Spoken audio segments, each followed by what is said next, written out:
Right then, this is a walk around video, and this is for a Honda CR-V 2.2 EX diesel. Finished in passion red metallic. Looks absolutely fantastic, this colour, and with a full black leather interior. 67,000 miles on the clock. Beautifully looked after, maintained car, which is in equally lovely condition. Front of the car is completely clean of any cracks or condensation in the lights. Front bumper very clean. Can't see any stone chips on there at all. Likewise, the bonnet itself is extremely clean as well, without any obvious stone chips that sort of stand out to me at all. Coming down the near side of the car first, passenger side, and it is mirror smooth on the panels there. No indentations, no scratches. Near side front alloy, unmarked, and the panel works lovely. It's a lovely sunny day today, and I'm not going to complain, but it's rubbish for doing the videos, unfortunately. I'll do my best for you though. The other side will be very glary indeed. Near side rear alloy, again completely unmarked. Come around there again, you see just how clean it is.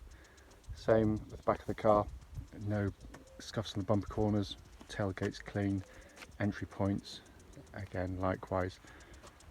Off side of the car, driver's side, again no indentations, really beautiful condition. And the offside rear alloy, unmarked. I'm doing it from a slight angle because if I stand square on, the sun's gonna, my shadow will get in the way of the video, unfortunately. Again, the remaining panel looks absolutely beautiful. And final alloy, again in really lovely condition. So externally, looking at a very handsome looking car. It's in absolutely fantastic condition. Coming into the boot area, parked in the shade now, so it's not so glary when I come inside, but they are massive boots, and it's been kept absolutely beautifully. All the fabrics really nice, plastics all really good as well. Coming to the back of the car, they have huge amounts of rear leg room. I mean, it's almost limousine-esque in the back there. And the seats are set for me in the front, so I'm over 6 foot tall, so I'm not cheating. Leatherwork is absolutely fantastic as well. Lovely condition.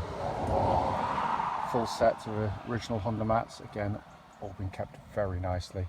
It's rare because the back of these cars, you know, they are predominantly used for sort of family use, and that does mean kids can sort of trash them, but they've just been kept very well. Front passenger door card, again, absolutely fantastic condition.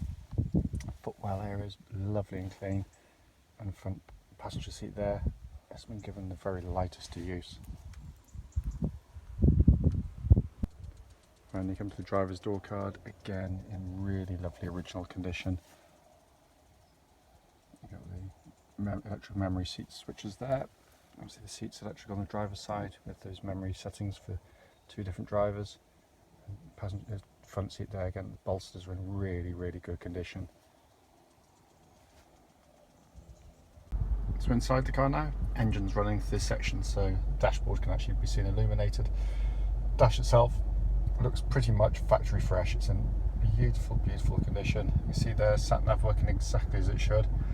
I've put the car into reverse. You get that lovely clear gridded parking camera as well.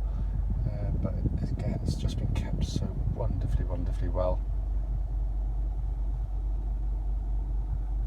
We come across into the main dashboard area. Hopefully you can see there, 67,678 miles. Engine's running. There are no warning lights on the dashboard at all.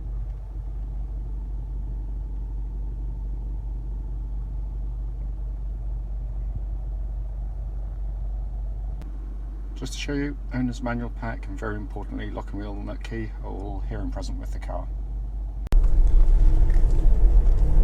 Right then, this is a quick road test video, and this is for a Honda CR-V 2.2 EX automatic diesel.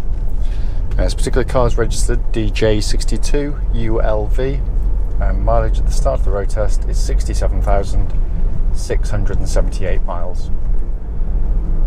As I always say, the reason for doing these videos is simply to allow people who are looking at our cars online in an advert to actually get to see that car in operation.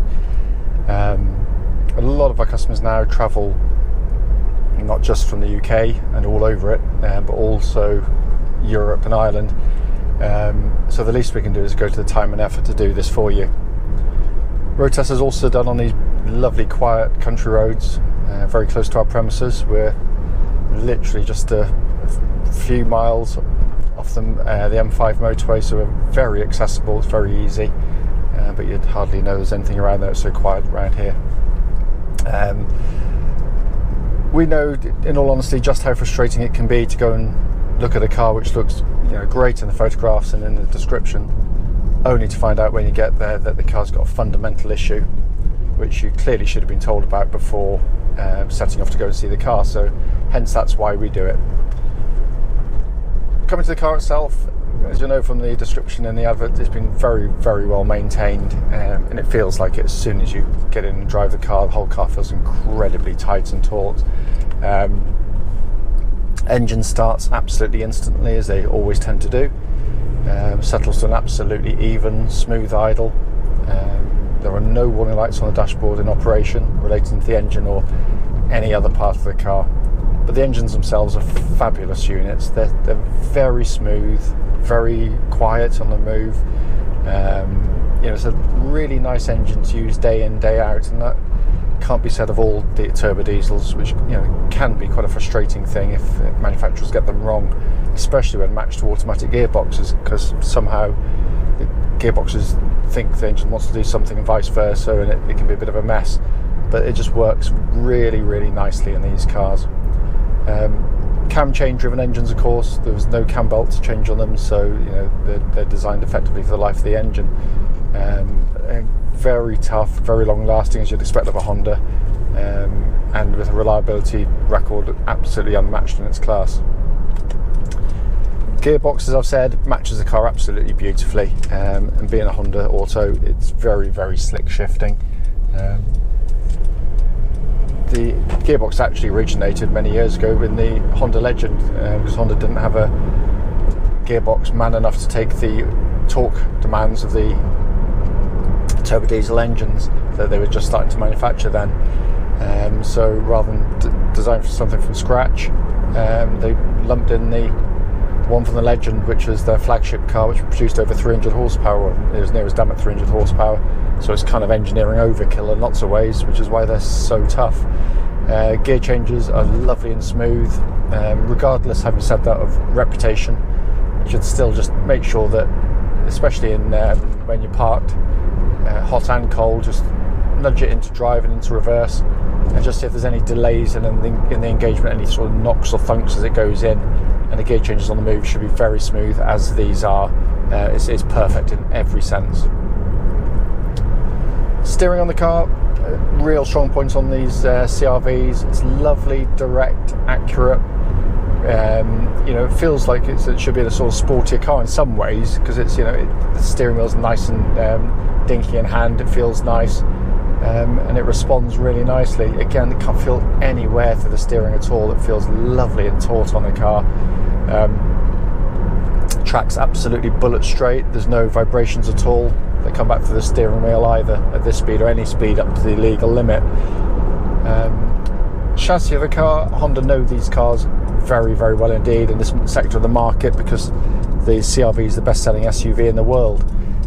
So clearly they know what customers, or their customers want at least anyway, and what they give you is a very comfortable ride, without being horribly soggy and bouncy and lurchy. So when you get to the corners, rather than sort of flounder about and keel over with loads of body roll, they're very well damped and very well, they control the body motions brilliantly well, which is very important, especially for sort of rear seat passengers. Also, whilst on road test here, I'm just listening out for any kind of noises when I'm hitting the bumps, because when you hit a bump you hear it, but there shouldn't be any kind of chatterings or knocking noises, and there's nothing at all from the vehicle. Worth pointing out, it's actually tomorrow it's going to be going for an independent MOT as part of the sale of the car, so all this will be checked as a matter of course anyway. Brakes, a really, really lovely solid brake pedal on the car. Brakes looked really good when we did the pre-delivery inspection.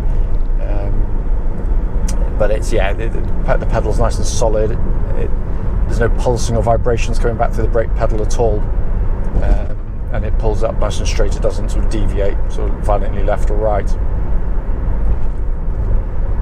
Looking around inside the car, these are, as I always say, I mean, they are just wonderfully put together cars, and this is a real test of build quality, not when they're brand new given to motoring magazines, but 6-7 years down the line, as this one is, with this sort of mileage on the clock, and yet still not a creak, not a groan. All the switchgear works absolutely perfectly with the same precision it had when it was new, and that can't always be said of certain manufacturers who are lauded when they're new as being feeling well built, I should say, and the doors make a nice satisfying thud, but that isn't actually a test of build quality in my personal opinion, but there we are, by the by.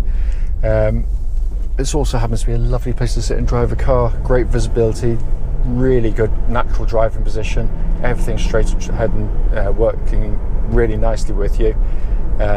Dashboard, sat nav, as you can see, working exactly as intended. Heated seats, electric seats likewise. Air conditioning is pumping out absolutely ice cold air, by the way, and it's about 20, well, it's down to 19 now, but it's 20 minutes left, so that's all good. Dashboard, all the readouts, everything working as intended. Steering wheel looks and feels pretty much as new in hand, and all very easy to operate.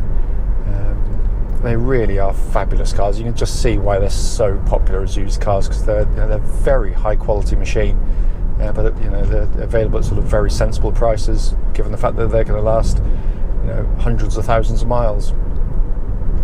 And they are, of course, or this version at least is, four-wheel drive, albeit there are no buttons to press. It does it all for you. It's very clever indeed, and its simplicity gives it its reliability, because we've not so much as put a spanner on any over the years, and we've sold thousands using this system. Basically all it does is, if you're going across a sort of a muddy field or pulling away on sort of a snowy road, front wheels, which is what drives normally, may lose grip, but car recognises it straight away, and it's absolutely instant. Brings in the rears absolutely seamlessly, and you just get four-wheel drive and pull away and go as long as you need it, and it disengages it pretty much straight away. It is brilliant in operation, and I've used it many times. I've towed a pretty hefty caravan across some very muddy fields and not got close to getting stuck with one. So yeah, very good system. As I said at the start of the video, the point is to pick up any issues, of which there's nothing to report back at all. It is a genuinely lovely car, this one. Whoever's lucky enough to get it next will be taking on a really fabulous vehicle. I used to work for the Honda main dealer in Bristol, so I know these cars very well, so if there's something obviously wrong with it, it would manifest itself to me. But this is it's a real gem of a car. Any questions at all, please ask.